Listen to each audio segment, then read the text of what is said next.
Welcome to HortTube. My name is Jim Putnam. In this video, I am very excited to be planting this hydrangea serrata called amacha nishiki. This selection was actually a selection by JC Raulston. The North Carolina State Arboretum, which is very close by me, is named after JC Raulston.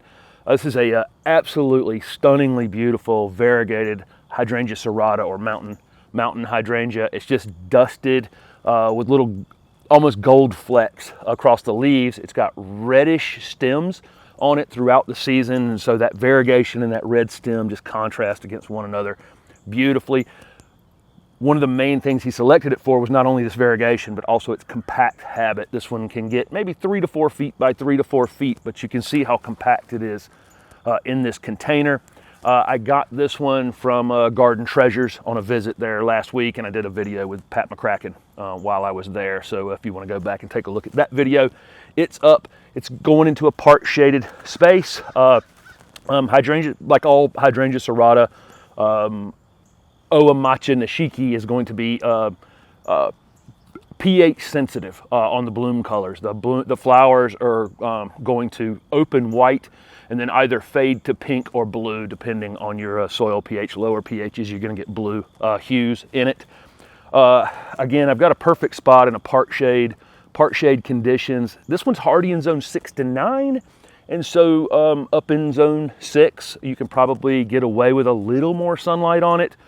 As I'm almost in zone 8A here in Raleigh, North Carolina, I definitely have to put it in a spot where it's going to have afternoon shade. So I've got a spot here where some sun is going to sneak in on it here early in the morning and put some bright light on it, and then by the afternoon it's going to be in the part shade.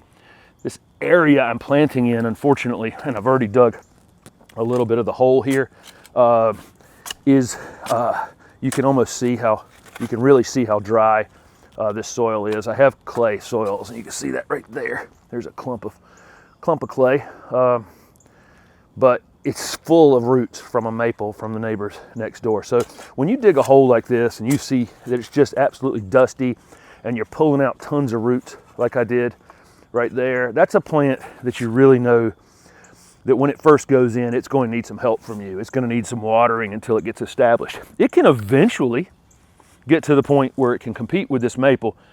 Probably going to take a little longer than other things would, though, if it didn't have root competition and, you know, competition from other shrubs around it as well. So I know that going into it, but again, I've partly dug this hole. I'm going to plant, go ahead and stick this one in the ground real quick. Not a whole lot to know that would be different than any other shrub going in the ground.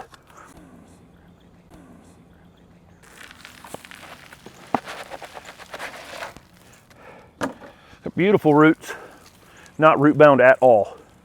I'll scratch at them just a bit, but there's really no roots wrapping around this one at all. I will set them in the hole, and since I know this area is going to be a little drier, I'm not going to raise it up a whole lot. I'm going to plant it fairly close to flush to the ground, just a hair up, mainly so my mulch doesn't end up burying it. Really easy to backfill though when you're dealing with super dry, almost dusty soil. It goes where you want it to go pretty easily. I'll pack them back around. Again, I'm going to drag a water hose over here. This is one of those situations where I'll frequently drag a water hose to something and then I'll just turn it on a trickle and just let it water for a long period of time so that I know that I have thoroughly saturated the space around the plant. Then I'll check it pretty frequently. I expect a little afternoon wilting in this kind of every day while we still have some 90-degree temps here in early September. Doesn't mean I'll water it though. I'll actually dig down, check it, see if it actually needs water before I panic water it. Because a lot of times, frequently during the night, these hydrangeas will just perk back up on their own. They just struggle during the day to keep pumping water up to the top. So there you go. Mulch is back around it. It's tamped back in. there really isn't much more to do on this Hydrangea serrata the rest of this calendar year, other than, like I say, to make sure it has adequate moisture competing with this tree next door. It gets beautiful fall color. This is another thing with these Hydrangea serratas, is frequently they're great for fall color as well, and this one gets a red fall color on it. In terms of maintenance, again, this one was selected because it's so compact on its own. You probably will need to do some pruning on it in the future. You need to prune these right after they finish flowering. So that is that's the only time you really get to do it, because they bloom on last year's wood. And so really at this point in early September, it's kind of too late to do any pruning on it. So next year, if I need to, after it flowers, I can do some general pruning on it. But you can do the crazy limb removal anytime you want to. I get this question all the time, where this thing gets a crazy limb that comes over here. It can come off whenever. It doesn't matter whether it's January or July. You can take a crazy limb off of something like this. One other thing on the pruning is, sometimes in the wintertime you'll get a dead branch on a hydrangea. It doesn't matter what hydrangea it is. So sometime in early March you can go in and clean out dead wood out of it. You won't be hurting anything by taking the dead wood out, but it will make it a more attractive plant during that growing season.